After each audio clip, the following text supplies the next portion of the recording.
Então, olha só, vocês viram na programação, né? A disciplina ela foi dividida em 3 unidades didáticas, e essa primeira unidade é em torno do livro didático. Mais especificamente, hoje eu vou mostrar para vocês alguns aspectos dessa questão do PNLD, é o Programa Nacional do Livro Didático. Os objetivos dessa aula e das 2 próximas, eu quero que a gente entenda que é um bloco aqui, né?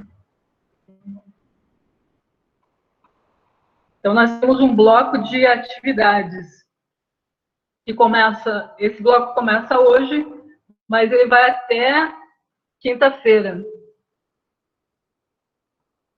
Michele, aí depois a gente conversa sobre essa questão do grupo de 3, tá bom?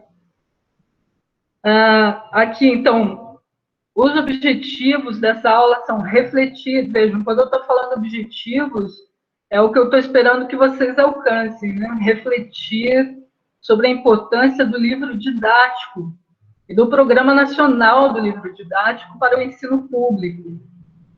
Qual a importância, né? A gente sabe, todo mundo aqui já foi aluno de ensino fundamental, né? De ensino médio. Eu, pessoalmente, estudei a maior parte do tempo no ensino público, né? E o livro didático sempre estava lá presente, né? Então, ele é muito importante. E, dentro disso, o Programa Nacional do Livro Didático também tem a sua relevância para a nossa sociedade como um todo. O outro objetivo é identificar elementos, componentes do processo avaliativo do livro didático. Existe uma avaliação que os professores fazem do livro didático. Na verdade, é uma avaliação ainda mais abrangente e prévia, antes de chegar nos professores, que é feita pelo PNLD. E eu vou falar um pouquinho sobre isso agora.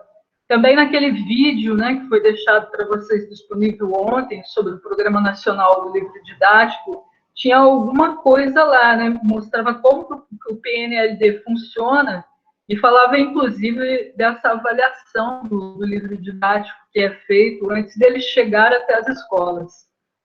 E aqui o terceiro objetivo é exatamente avaliar livros didáticos, empregando de critérios de seleção. Isso não pode faltar na formação de um licenciando. Aqueles que realmente, dentre vocês, acabarem optando, né, pela docência, na educação básica, vão acabar tendo que travar esse contato, né, de uma maneira ou de outra, com os livros didáticos. Mesmo que você não seja desses professores que não se baseia completamente apenas no livro didático, você vai acabar travando algum tipo de contato com essa ferramenta de ensino-aprendizagem. É importante aprender a avaliar o livro didático e ir empregando de critérios de seleção mesmo, para selecionar livros, né? Qual que é o melhor. Então, vem e cai na tua mão várias coleções de livros, e daí? Qual que eu vou escolher? Né? Qual vai ser a minha base, né, o meu referencial? Como avaliar esses livros? Esse nosso início dessa disciplina, o início gira em torno dessa questão. E para começar, eu coloquei aqui o que é o livro didático. Há alguns pontos importantes para mencionar. Ele surgiu, os primórdios dessa ferramenta, né, de ensino-aprendizagem aqui no Brasil, eles podem ser localizados por volta de 1929, quando foi criado o Instituto Nacional do Livro. Esse instituto, ele tinha como um dos seus principais objetivos, dentre outros, né, trabalhar essa questão do livro didático no nosso país. Mas vejam, isso em 1929. Só que se vocês olharem ali, a próxima informação que aparece nesse slide é que foi na segunda metade do século XX que aumentou o fluxo entre teorias e filosofia filosofias de ensino e a produção de livros didáticos. O que isso significa? Quando o livro didático foi introduzido no Brasil, ainda não havia essa questão aqui, que é super importante. Então, quando nós estamos aqui estudando as disciplinas da área pedagógica, nós sempre avaliamos as teorias. Existem muitas teorias de ensino e de aprendizagem, existem muitas filosofias. E aí, essas teorias e filosofias são só para deixar no papel? É só bate-papo, blá, blá, blá? É isso? Não. Elas realmente precisam ser, embasar a prática do ensino e da aprendizagem. E é isso que está querendo dizer que apenas na segunda metade do século XX, ou seja, depois de 1950, é que começou a haver esse fluxo entre teorias e filosofias de ensino e a produção de livros didáticos. Isso significa os livros didáticos começarem a ser produzidos com mais cuidado, né, para que eles sejam realmente condizentes com as necessidades do alunado, de acordo com o que a teoria do ensino e da aprendizagem mostra. E um outro ponto importante que é colocado aí, esses dados são do autor, eu cito ali no final, Mantovani, um trabalho de 2009, é uma dissertação de mestrado, na verdade. É uma autora, a Mantovani, e é uma dissertação de mestrado. E ela coloca o livro didático como um objeto cultural que gera polêmicas e recebe críticas de muitos setores da sociedade. Por que objeto cultural? Porque ele faz parte, realmente, ele reflete a cultura de um povo. Dependendo de como né, o repertório sociocultural de uma sociedade, os livros didáticos vão ser produzidos de acordo.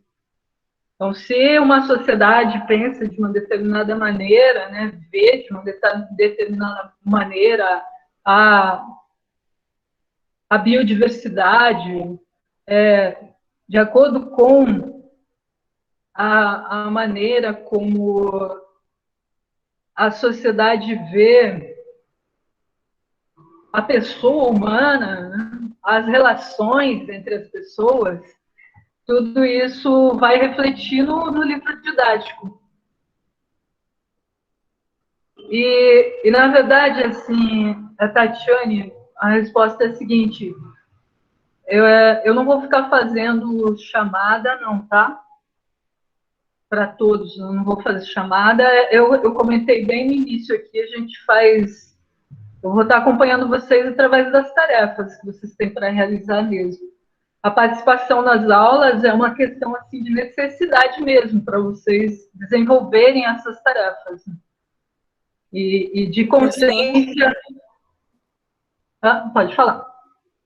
Não, foi a minha irmã Rosângela que pediu para me perguntar, porque o filho dela está fazendo tratamento, aí ela está voltando de Belém agora à tarde, aí ela queria participar da aula, só que ela não vai poder, porque tem pontos aí que pega e outros que não dá sinal, né, de área, é difícil. Foi só por isso. Não, por isso que eu estou gravando até a aula, porque aí eu vou deixar disponível, quem não pode assistir agora, assistir depois. E aí exatamente fica bem impraticável eu acompanhar, né, a frequência, porque se a aula vai estar disponível depois, né, quem não assistiu agora assiste depois. Tá bom? Então tá. E aqui, então, continuando, essa questão do objeto cultural, ele gera polêmicas realmente, né? E muitos debates entre os interessados, os educadores, os alunos, os pais e muitos outros setores da sociedade. E se debruçam em torno dessa questão do livro didático, né? Porque exatamente ele tem um papel significativo no processo de ensino-aprendizagem, e isso não pode ser negado.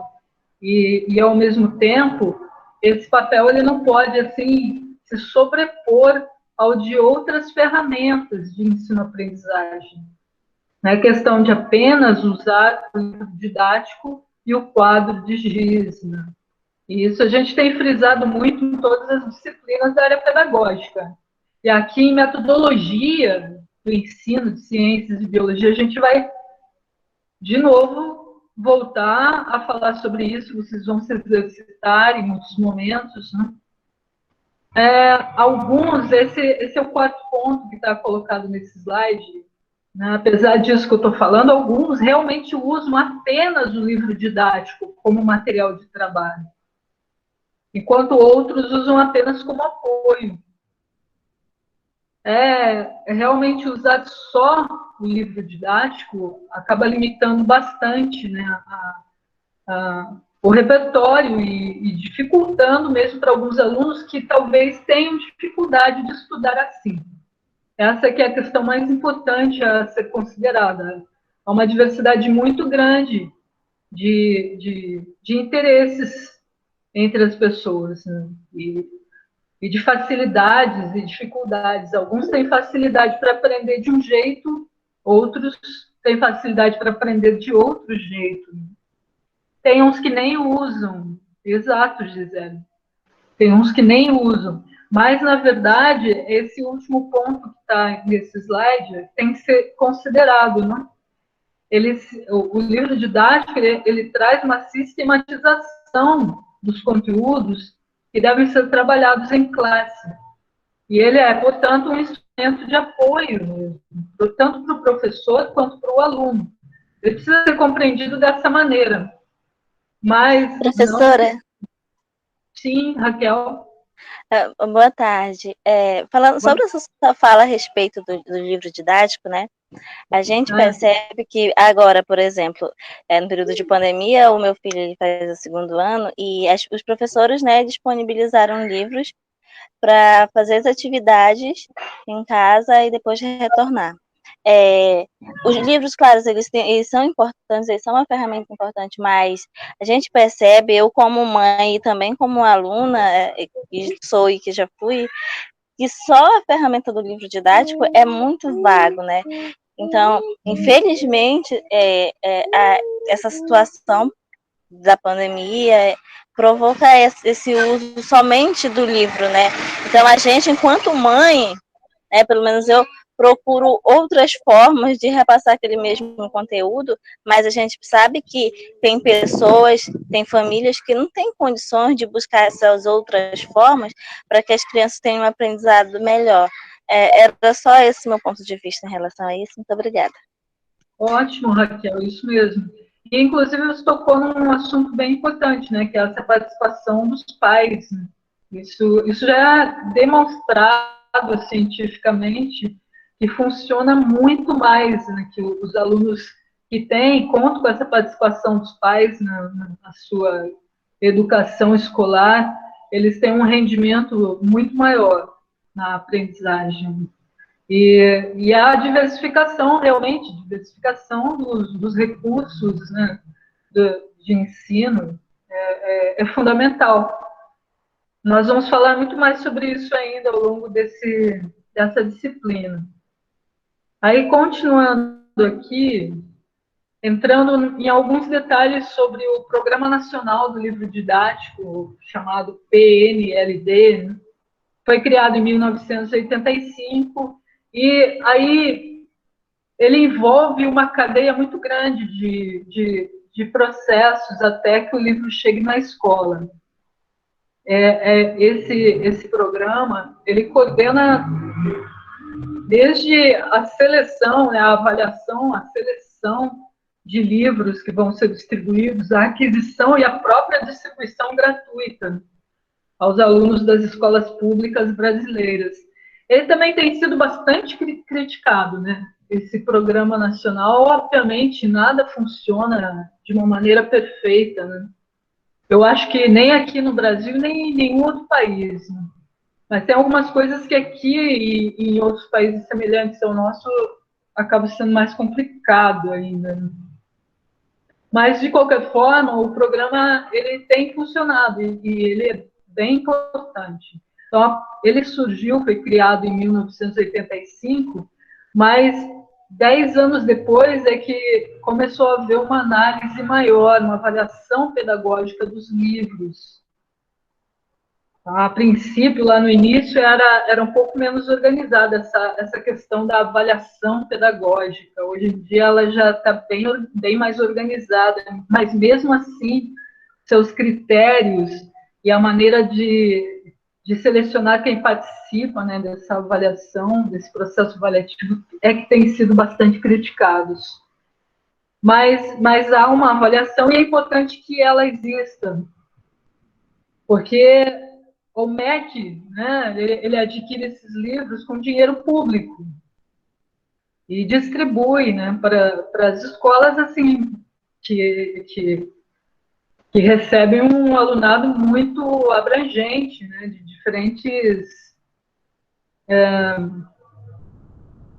das diferentes regiões do país. É uma equipe multidisciplinar e tem representantes das escolas, das universidades, do governo federal. E o que foi colocado aí, ó, essas, entre aspas, assim, são as categorias. Essa equipe multidisciplinar, ela avalia os livros didáticos que estão sendo assim disponibilizados. Tem muitos autores, né, de livros didáticos, tem muitas editoras que trabalham com livro didático, então toda hora surgem novas obras.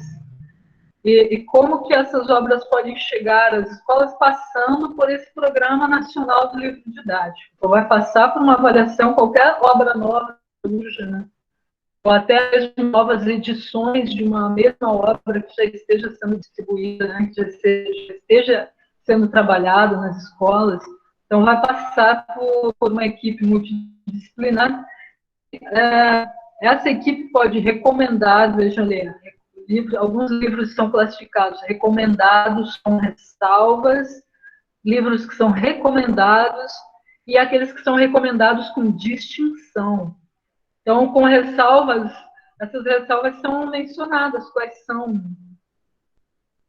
Quando chegar numa escola, por exemplo, a escola está fazendo a sua própria escolha dos livros didáticos, os professores vão se reunir para fazer isso, eles vão ter acesso a essas recomendações aí. Então, com ressalvas, tem algumas coisas ali que não são assim tão condizentes, não são livros considerados os melhores. Os melhores são esses com distinção. E, mais recentemente, então, desde 1995 para cá, né, começou a haver um aprimoramento desse processo aí de avaliação pedagógica dos livros, e esses autores Vasconcelos e Souto, um artigo de 2003, eles trabalham com avaliação de livro didático, e, assim, para avaliar, existem muitos métodos, existem muitos critérios diferentes, e é possível encontrar diferentes autores sugerindo critérios que eles acham mais adequados, né, para fazer esse tipo de avaliação. E esses autores, Vasconcelos e Souto, eles trabalham nessa linha aí, da avaliação do livro didático. Mas eles comentam, né, o Programa Nacional do Livro Didático tem sido também responsável por pedir erros conceituais dos livros, ou sugerir, né, a correção para os autores, a reestruturação dos livros com a atualização de conteúdos, e aí, a partir dos critérios propostos, ir lançando livros mais adequados, né? E, ao mesmo tempo, tirando do mercado, né, suspendendo a comercialização de alguns títulos que já são reprovados, que não são considerados mais adequados. E o que é ser um livro considerado adequado? Aí, volto a falar aquilo, né, que estava no início dessa aula, no outro slide lá. Então, é importante que haja aquele fluxo, né, da teoria do ensino da aprendizagem, das filosofias da educação para o livro didático. Para a gente saber se o livro é bom realmente, né, tem que fazer uma avaliação de acordo com determinados critérios, e a gente vai falar sobre isso agora. O que avaliar é um livro didático? A gente já começa aí nessa direção, né? Direção até do trabalho prático que vocês vão desenvolver com essa questão da avaliação. É preciso, olha só, esse primeiro ponto, né? Tem que analisar se há uma disposição linear de informações. Essas informações estão fragmentadas Então, uma fragmentação do conhecimento que limitam a interdisciplinaridade, porque nós sabemos a importância da interdisciplinaridade para o aluno ir conectando as peças, né? E essas diferentes peças, que às vezes são tratadas de maneira fragmentada, tanto pelo livro didático quanto por alguns professores, elas precisam se encaixar no raciocínio de quem está aprendendo para elas fazerem algum sentido. E o livro didático, ele precisa dar apoio, né? Ser realmente um instrumento de apoio a isso, né? A essa perspectiva interdisciplinar, e não o contrário. Então, esse é um primeiro aspecto a ser avaliado num livro didático. Ele apresenta o quê? Disposição linear de informações e fragmentação do conhecimento, ou ele oportuniza a perspectiva interdisciplinar? Essa questão da disposição linear é assim, né? Então, você dá um monte de informação que parecem que são desconexas umas das outras. Quando, na verdade, elas têm que estar sendo apresentadas em rede, mas a gente sabe que isso é bastante complexo. Aí o livro didático pode ser uma ferramenta importante, né, para o professor nesse sentido. Um outro ponto aí diz respeito à abordagem tradicional na seleção e distribuição dos conteúdos, com atividades fundamentadas apenas na memorização. Essa questão, né, de dar um monte de informação, né, aquela educação bancária, conforme já foi fartamente descrita por Paulo Freire, em que é assim, o professor vai depositando fragmentos de conhecimentos na mente dos alunos. Então, a memorização leva o quê? Ao esquecimento. Quando a gente memoriza algo e não usa, a gente tem a tendência a esquecer esse algo rapidamente. E essa abordagem tradicional, ela diz respeito a isso. São conteúdos que são bem adequados assim para memorizar apenas. Né? E geralmente com disposição linear e não adequados para o desenvolvimento de uma perspectiva interdisciplinar. E aí é colocado aí com raras possibilidades de contextualização. Isso é uma coisa muito, muito interessante de pensar, né? Às vezes pega um livro didático que foi produzido lá na região sul para usar aqui na região norte e, de repente, o livro, ele tá assim, ele até traz possibilidades de contextualização, mas para quem está na região sul, né, e não aqui para a região norte, ou vice-versa. Então, essas coisas que precisam ser observadas, né? Contextualização, se você está falando de ecossistemas, é importante que você consiga fazer uma aproximação para que os alunos compreendam o conceito de ecossistema. Mas a aproximação tem que ser em torno daquilo que os alunos conhecem, né? Que está, sim, fazendo parte mais da sua vida diária, da sua vida cotidiana, da região onde eles vivem.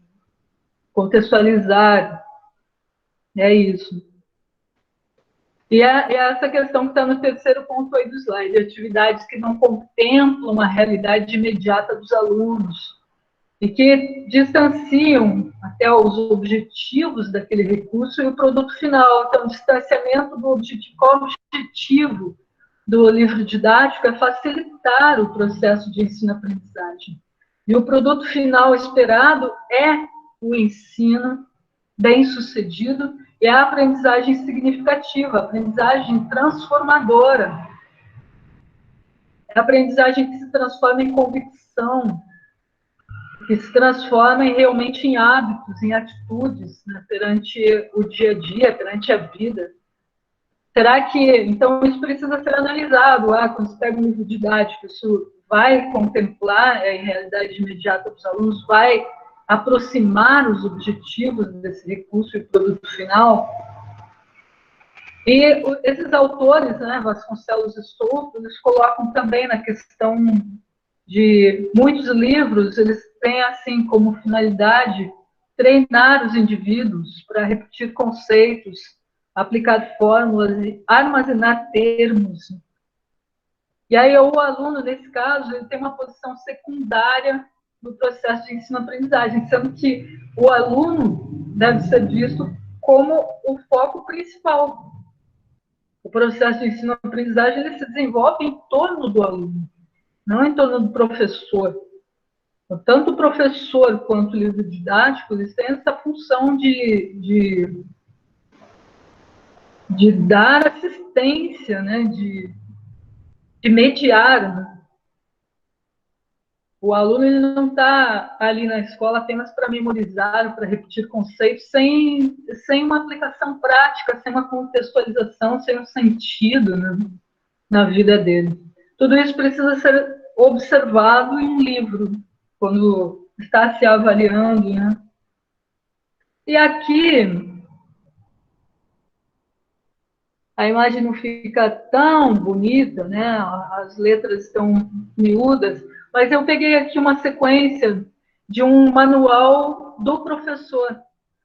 Porque sempre um livro didático ele tem um manual do professor, que os professores vão pegar, é uma edição especial, né, para o professor, e que vem considerações diferentes, que é fazendo, isso é importante também, né, na experiência que nós vamos ter aqui na disciplina, nesses 3 dias, nos próximos 3 dias, vocês vão trabalhar com livro didático, mas não obrigatoriamente com o manual do professor, a menos que vocês encontrem disponível na internet, né, as duas coisas juntas. Aí pode usar sem problema.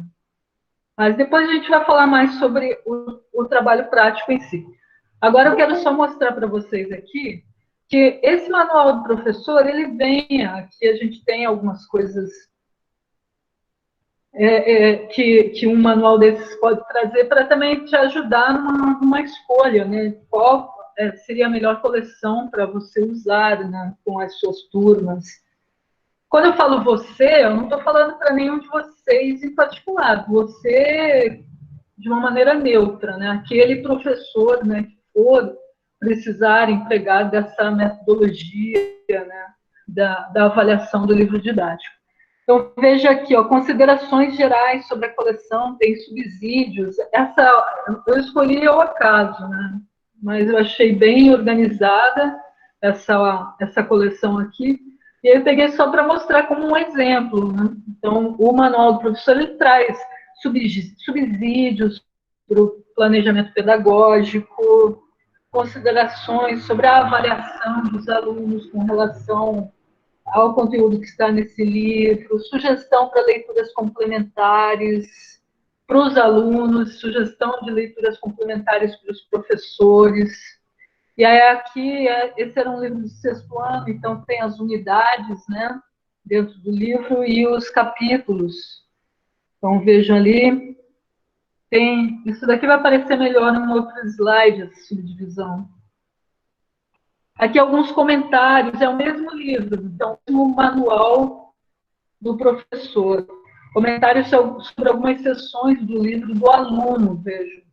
Então, é o livro do professor comentando sobre o livro do aluno. Os autores da coleção, eles costumam fazer, então, um livro específico para o professor. Né? Aqui tem, por exemplo, né, a foto de abertura do capítulo, e daí, com essa foto ali está explicado, tem-se a problematização inicial, instiga-se a curiosidade do aluno.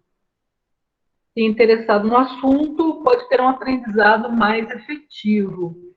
E aí embaixo já fala em motivação, né? Logo depois, então, após a problematização, né? Como motivar os alunos. Há capítulos nessa seção que também permitem desenvolver conteúdos de natureza procedimental, etc. Vai dar várias dicas, né? Aqui tem mais algumas coisas, vejo. Essa aqui, que era aquela subdivisão, né, que não aparecia tão bem ali no outro slide.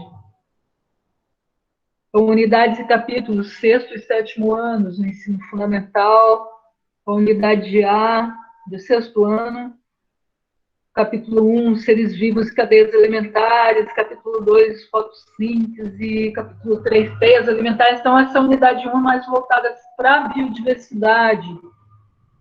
A unidade B já é corpo humano, ossos, músculos, visão, e assim por diante. Tem que ter uma organização, né? Lógica, que tem uma certa lógica, mas não é só isso. Dentro dos capítulos, o que vai aparecer é interessante que seja bem ilustrado, exatamente para aumentar a interação visual do aluno com o conteúdo que está sendo estudado. Esse alunado é bem diferente do alunado que está no ensino superior, ou até indo mais adiante na pós-graduação, né? Aqui não é questão de só encher de né? Coloca, mesmo para o aluno de ensino superior, só texto, né? Para você ler, fica complicado, né? Mas para aluno assim de ensino fundamental, ensino médio é mais difícil ainda. Você atrair a atenção só com um monte de texto. Mas aqui, então, é importante observar isso também no livro didático. A ilustração é bem ilustrado. E aqui, nesse capítulo, veja qual é o livro de professor, então ele começa a explicar, né? Esse capítulo introduz o aluno no estudo dos ambientes naturais. Os conteúdos conceituais apresentados são básicos para o desenvolvimento de todos os demais pontos pertinentes à educação ambiental. Lá para baixo está escrito ali, a ideia não é se aprofundar demais no conceito, pois ele será retomado mais para frente. Então, é isso mesmo, a Gisele está colocando, eu também. Era o que mais me chamava a atenção, as imagens. E, inclusive, essas imagens, assim, ó, de seres vivos. Foi nessa idade aí que eu decidi que eu queria estudar biologia, de tanto ver as gravuras dos livros. É bem importante, realmente, né? Que seja atrativo, visualmente atrativo. Opa! Aí aqui, ele volta mais para frente, ele fala mais um pouco sobre a motivação, capacitar o aluno a ler e interpretar textos relacionados à ciência, uma das metas do curso de Ciências Naturais, ou de ciências, né, de uma maneira geral. Preste atenção especial às palavras, cujo significado os estudantes, porventura, não conheçam. São muitas dicas. Embaixo ele fala de interdisciplinaridade, que pode proporcionar aos estudantes compreender que a aquisição de informações de textos escritos requer leitura atenta, para entender como que as coisas se encaixam, né? Eu também não entendi por que alguém falou assim, me fez lembrar o Vini, o que é aquele sapinho? O sapinho, é isso. Sapinho azul.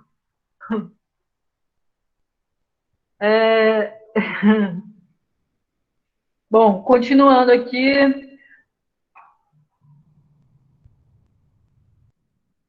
Vejam, aqui ele coloca atividades também. Certifique-se de ter lido direito. Atividades, perguntas que podem ser feitas para os alunos em destaque. Olha só, uma notícia, né? A nova espécie de mamífero descoberto no Parque Nacional da Restinga de Jurabatiba.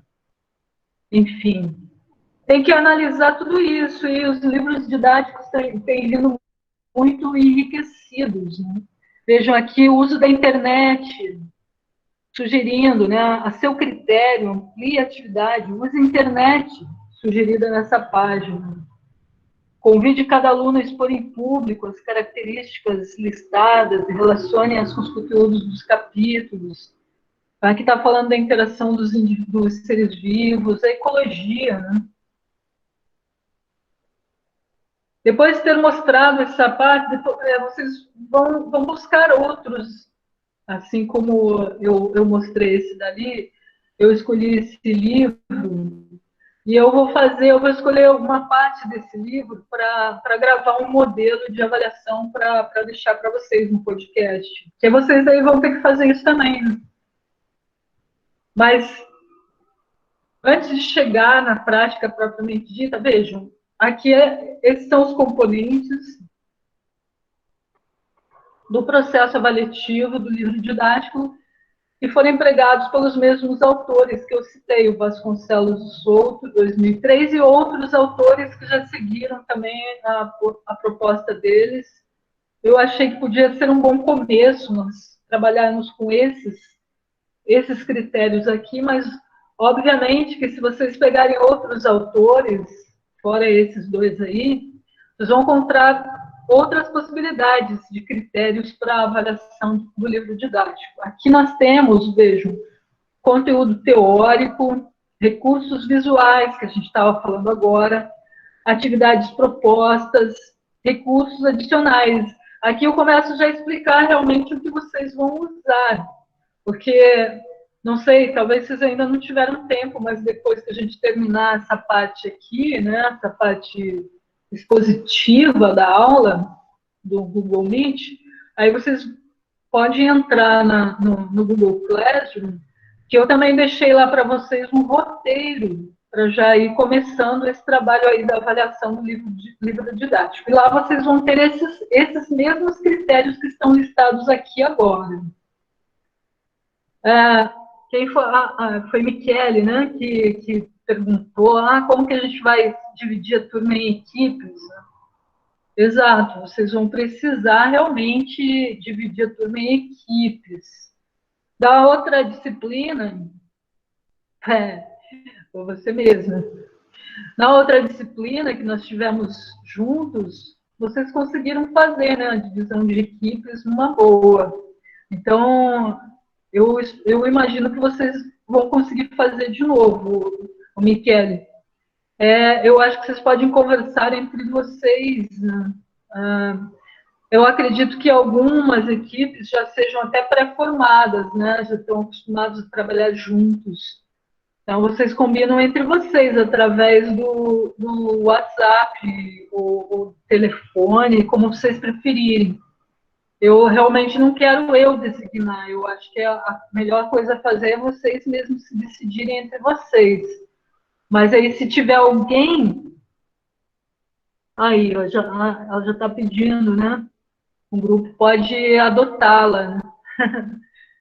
Mas se tiver alguém que ficar com dificuldade de encontrar a equipe, aí entra em contato comigo, que eu vejo os outros que também tiverem... A Gabriela, Michele. Aí eu vejo os outros que tiverem com dificuldade e arranjo os encontros entre vocês, se for o caso, se chegar a ter essa necessidade. Pode falar, Gabriel. Oi, professora, boa tarde. Está conseguindo me ouvir? Sim, sim. Professora, eu tenho uma dúvida sobre na inscrição do evento que a senhora falou que nós deveríamos nos inscrever. Que eu não sei se passou batido por mim, ou porque eu também entrei assim, já a aula já tinha começado, que a internet aqui está bem complicada, mas eu não sei se é para a gente se inscrever como apenas ouvinte ou como submissão de trabalho. Eu não entendi essa parte. Não, o trabalho que a gente vai fazer é para o evento. É como ouvinte. Ok. Tá? Ok. Esse evento também é importante, né? E quanto antes vocês entrem lá e se inscrevam, porque eles estão pedindo até para os participantes, depois de inscritos, também se inscreverem no canal do YouTube do evento. Quando você se inscreve, eles já em seguida já mandam os e-mails para você e nesses e-mails eles estão solicitando que todos se inscrevam no canal do YouTube. Ótimo, quem já se inscreveu, perfeito. Porque eles precisam ter a quantidade de pessoas que vão estar participando para o YouTube liderar, né? Uma quantidade grande de pessoas que vão participar desse evento. Mas aqui, no final, a gente até pode... tem mesmo, tem pessoal incrível lá, vai ser bem legal. E só para a gente concluir essa parte aqui, ó, da avaliação do livro didático. Então, vejam, naquele roteiro vocês têm todos esses critérios. Aí as equipes de 3, quando vocês já formarem essas equipes, vocês vão, a primeira coisa que vocês têm que fazer é escolher um livro didático. Na internet tem muitos disponíveis. Então, escolham em comum acordo, dentro da equipe, um livro de ciências e um livro de biologia. Então, é um livro do ensino fundamental, tanto faz o ano, vocês escolhem. E um do ensino médio. E aí, vocês vão analisar esses critérios aí. Vocês podem criar uma tabelinha, se vocês quiserem, vai ficar por conta da equipe. Como que vocês querem organizar o trabalho de vocês. Importante que vocês analisem o conteúdo teórico daquele livro. É adequado ao ano em que os alunos estão?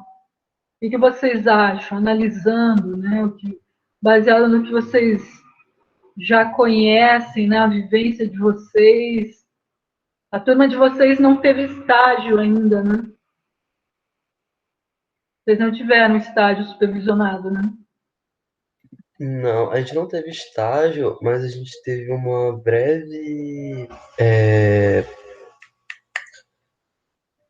Eu esqueci o nome agora. A gente foi numa escola de tempo integral. Ah, tá. Legal. Lá, mas não chegou no estágio, não. Já é algum contato. A disciplina que eu vou trabalhar com vocês vai ser psicologia da aprendizagem.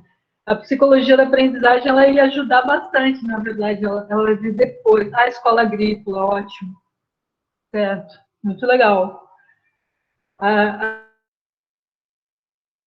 da aprendizagem, ela trabalha as diferentes fases de idade, né? Que o aluno, o que o aluno pode, tem condições, né, de aprender em determinadas fases da idade, como trabalhar com o aluno em diferentes fases da idade, de acordo com o que a teoria psicológica nos mostra, a teoria da psicologia. E isso ia ajudar bastante, se fosse antes, né? Mas enfim, dá para trabalhar até pela própria experiência que nós temos, vocês têm, né? De acordo com o ano em que se está. Fale, William, pode falar. Só uma dúvida também. Eu queria saber se as equipes de 3, cada membro vai ter que escolher um livro, ou que é um livro de ciências e outro de biologia, né? Cada um escolhe um, ou a gente escolhe 2 para o grupo todo? É para o grupo todo, né? Vocês, em comum acordo, escolhem para o grupo um livro de ciências e um livro de biologia. Vocês vão fazer juntos essa avaliação. É como um trabalho, assim, uma equipe mesmo, porque na escola os professores trabalham em equipe, né? Então é parecido, a gente faz uma simulação para que vocês tenham essa experiência. Aí, então, a adequação ao ano que os alunos estão, a clareza do texto, o nível de atualização, a presença de textos complementares. Então, aquilo que eu estava mostrando agora para vocês, vocês vão precisar analisar nos livros que vocês escolherem. Recursos visuais, a qualidade das ilustrações. Não tem que avaliar o livro todo. Eu acho que foi colocado lá no roteiro, né? Que vocês escolhem uma unidade. As unidades, aqui num dos slides anteriores, eu mostrei ali, né? Tem unidades dentro do livro e cada unidade tem capítulos, né? Vocês lembram disso? Vou voltar. Voltar, porque isso aí é importante. Aqui. Tá? Entendeu, né? Vocês vão escolher uma unidade. Por exemplo, se vocês pegarem o 6º ano, o livro de ciências do 6º ano, uma equipe escolheu isso. Um livro lá de um determinado autor, 6º ano, e aí vocês têm a unidade A, B, C e D. Escolhe uma dessas unidades. A equipe escolheu a unidade A. Aí vai analisar aqueles capítulos ali. Ó. Tem 3 capítulos que é em torno de seres vivos, cadeias alimentares, fotossíntese, cadeias alimentares. Certo? Agora entendeu, né? E vamos fazer a mesma coisa no livro de biologia. Entendeu? Ótimo, Casey. E os recursos visuais são qualidade das ilustrações, grau de relação das informações contidas com essas ilustrações. Tem a ver? Ou a ilustração está ali perdida, nem tem informações ali sobre ela, o que essa anta está fazendo aqui, se está falando sobre o porco do mato, né? Coisas assim desse tipo.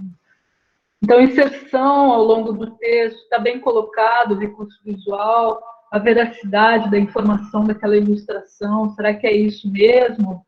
Ou estão colocando, bota ali um pé de tomate em forma que é mamão, né? Coisa assim, né? Absurda. Ou não, às vezes não é absurdo, mas é uma coisa pequena que pode chamar atenção aos olhos, né? Que não é veraz na informação. Então, a possibilidade de contextualização é contextualizada, aquelas informações. Então, por exemplo, está falando da importância da fauna silvestre, e aí coloca aqui, é um livro aqui para o Brasil, aí só tem animais lá da África, né? Elefante, girafa. Tudo bem, é importante que os alunos também aprendam. Tomate não é fruta, isso, falar que tomate não é fruta, essas coisas. Enfim, possibilidade de contextualização, grau de inovação. A gente viu, por exemplo, ali, né, tinha uma notícia, uma nova espécie de mamífero foi descrita, e está lá, né, informando no livro didático, interessante, né? Indução, interpretação incorreta. Aí, atividades propostas, vocês podem analisar se no final dos capítulos tem questões que são propostas, se elas priorizam a problematização, se propõem atividades em grupo. Ali tem essa questão, elas são isentas de risco para os alunos. Coloca lá numa aula de química, uma experiência, né, com produtos químicos, que a criança pode se queimar, né, de repente, né, ou manchar a pele, umas coisas assim, né? Ou risco de mexer com uma aranha, né? A prática com uma aranha, vai pegar uma aranha no fundo do quintal, umas coisas assim. Se são facilmente executáveis, se tem relação com o conteúdo trabalhado, tem que analisar tudo isso. Se também são indicadas fontes complementares. Esse livro ali que eu estava mostrando para vocês tem muitas fontes complementares, da própria internet até. Estimula a utilização de novas tecnologias. E aí os recursos adicionais, tem glossário, tem atlas, caderno de exercícios, enfim, guias de experimento, índice remissivo. Tudo isso daqui está para vocês no roteiro que eu disponibilizei hoje. Enfim, olha só, é isso aqui que eu precisava mostrar. Tem uma ótima produção,